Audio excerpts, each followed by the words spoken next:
V9 న్యూస్కి స్వాగతం. నా పేరు కిరణ్ కుమార్. హెడ్లైన్స్. దక్షిణ నియోజకవర్గం 38వ వార్డు గోడి నరసోత్తర కార్పొరేటర్ ఆధ్వర్యంలో 416 వీరబ్రహ్మేంద్ర స్వామి జయంతి సందర్భంగా తిరువిధోత్సవం రంగరంగ వైభవంగా జరిగింది. తిరువిధోత్సవంలో కోలాటం, సన్నాయి విధ్వంసులతో ఈ యొక్క తిరువిధోత్సవం జరిగింది. ముఖ్య అతిథిగా గోడి నరసింహాచారి ఈ యొక్క కార్యక్రమంలో పాల్గొన్నారు.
ఈరోజు శ్రీ శ్రీ శ్రీ విరాట్ పోతులూరు వీరబ్రహ్మేంద్ర స్వామి జగద్గురు అయినటువంటి విరాట్ పోతులూరు వీరబ్రహ్మేంద్ర స్వామి తిరువీధి మహోత్సవం 38వ వార్డులో గల దక్షిణ నియోజకవర్గంలో 38వ వార్డు అగ్రహార వీధిలో ఉన్నటువంటి శ్రీ వీరబ్రహ్మేంద్ర స్వామి పూజా మందిరం నుండి తిరువీధి ఉత్సవం కొత్త రోడ్డు గీడిగి రూము కనక మహాలక్ష్మి అమ్మవారి సన్నిధి నుండి, అదేవిధంగా టౌన్ హాలు, దోష హాస్పిటల్, పప్పుల వీధి, గాజుల వీధి, అదేవిధంగా పంజా జంక్షన్ మీదుగా మళ్ళీ స్వామివారి అగ్రహార వీధికి వెళ్తుంది.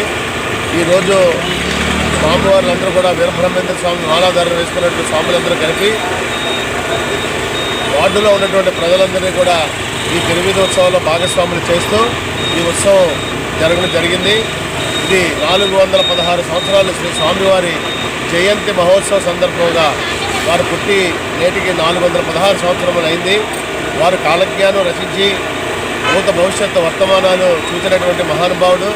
ఆనాడే 416 సంవత్సరాల కిందటే సామాజిక న్యాయం అంటే ఏమిటో వారు కుల మతాలకు అతీతంగా చూపించినటువంటి మహానుభావుడి యొక్క సేవ చేయడం మా పూర్వజన్మ సుకృతంగా భావిస్తూ ఈ కార్యక్రమం విశ్వబ్రాహ్మణం స్వర్ణకార సంఘం మరియు పూజా మందిర కమిటీ మరియు గాయత్రి విశ్వజన కమిటీ అన్ని ఆధ్వర్యంలో కూడా ఈ కార్యక్రమం ఎంతో దేదీప్యమానంగా మహోన్నతమైనటువంటి ఈ తిరువీధి ఉత్సవం ప్రజలందరికీ ఆశీర్వాదం అందించాలని, ముఖ్యంగా ఆంధ్రప్రదేశ్ సుభిక్షంగా ఉండాలని కోరుకుంటూ శ్రీ వీరబ్రహ్మేంద్ర స్వామి వారి తిరువీధి మహోత్సవ సందర్భంగా అందరికీ ధన్యవాదాలు తెలియజేస్తూ సెలవు తీసుకుంటాం.